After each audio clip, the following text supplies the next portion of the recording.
ఏంట్రా అన్నదమ్ములిద్దరూ కలిసి వస్తున్నారు? ఏంటి విశేషం? ఏమండి వచ్చేసారా? మొత్తానికి ఆఫీస్ లో జాయిన్ అయ్యారా? ఎలా ఉంది మీ ఫస్ట్ డే?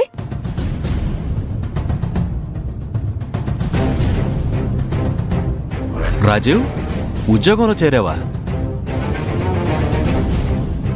ఎరా రాజీవ్, అడుగుతుంటే చెప్పవేంటి?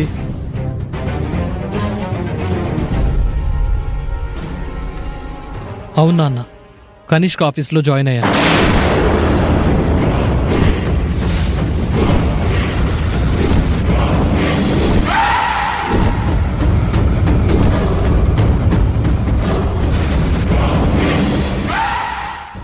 ఏంట్రా ఆ కనిష్క ఆఫీసులోనా? అవునా అన్న. ఎరా రాజీవ్, నీకింక బుద్ధి రాదేరా? పోయి ఆ కసాయి దాని దగ్గర పనిచేయడం ఏంట్రా? రాహుల్ చేస్తే లేని తప్పు నేను చేస్తే వచ్చిందా? రాజీవ్, పిచ్చి పిచ్చిగా మాట్లాడుకో. రాహుల్ కావాలని చేస్తున్నాడా? తప్పక చేస్తున్నాడు. అనుకోని పరిస్థితుల్లో ఇరుక్కుపోయాడు కాబట్టి చేస్తున్నాడు. అరే, ఇల్లు గడవాలి కాబట్టి మానలేక చేస్తున్నాడు. మరి నీకేమైందిరా? అక్కడ ఉద్యోగం చేస్తే మీకేమైంది?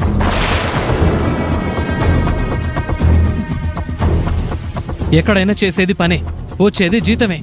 అలాంటప్పుడు ఎవరి దగ్గర పనిచేస్తే ఏంటిప్పుడు?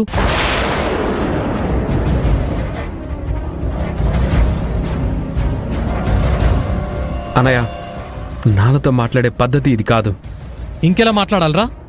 ఇక్కడ నీకో న్యాయం, నాకో న్యాయమా?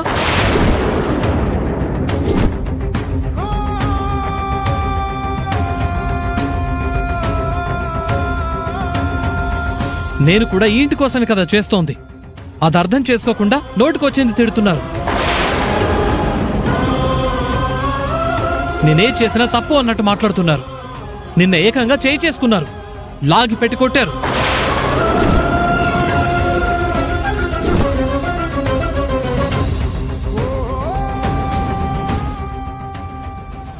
ఇంకా చిన్నపిల్లని అనుకుంటున్నారా? ఏంటి మావయ్య గారు ఇది? కొట్టడం ఏంటండి? పెళ్ళై పిల్లలున్న కొడుకుపై చెయ్యి చేసుకోవడం మీకేమైనా బావుందా?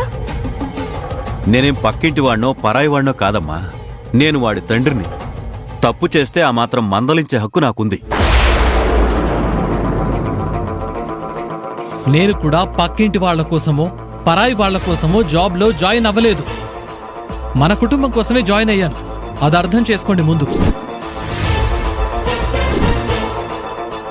రాజీవ్, పెద్దవాళ్ల ముందు పద్ధతిగా మాట్లాడు. ఆయన నీ కన్న తండ్రి, మర్చిపోకు.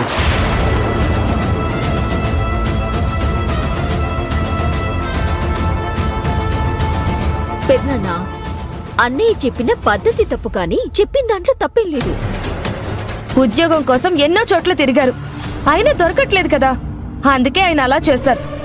మొన్న చేరిన ఉద్యోగం ఎంత పొరపాటు పని అయిందో మీరే చూశారు.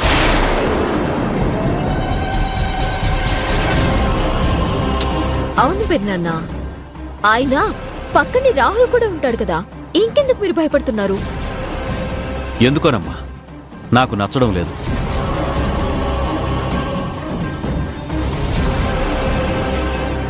ఆ కనిష్క దగ్గర ఒక కొడుకు ఇరుక్కున్నాడనుకునే లోపే ఇదిగో ఇంకొకడు కూడా వెళ్లి చేరడం సహించలేకపోతున్నాను.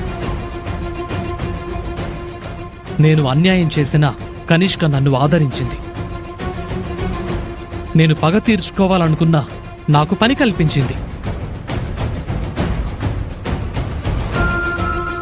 తన దగ్గర ఉద్యోగం చేయడంలో తప్పే ఉంది నాన్న.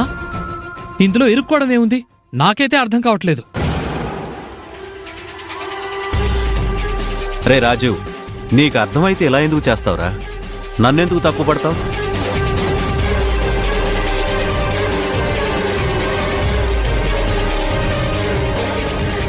మావయ్య, మీరు కొంచెం సైలెంట్గా ఉండండి. ఇదంతా అత్తయ్యకి తెలిస్తే బాధపడతారు. రాజీవ్ బాబు గారు ఉద్యోగంలో అయితే జాయిన్ అయిపోయారు కదా, చేయనివ్వండి జాబు. అమ్మా అభి, నువ్వు కూడా వాడికే సపోర్ట్ చేస్తున్నావేంటమ్మా?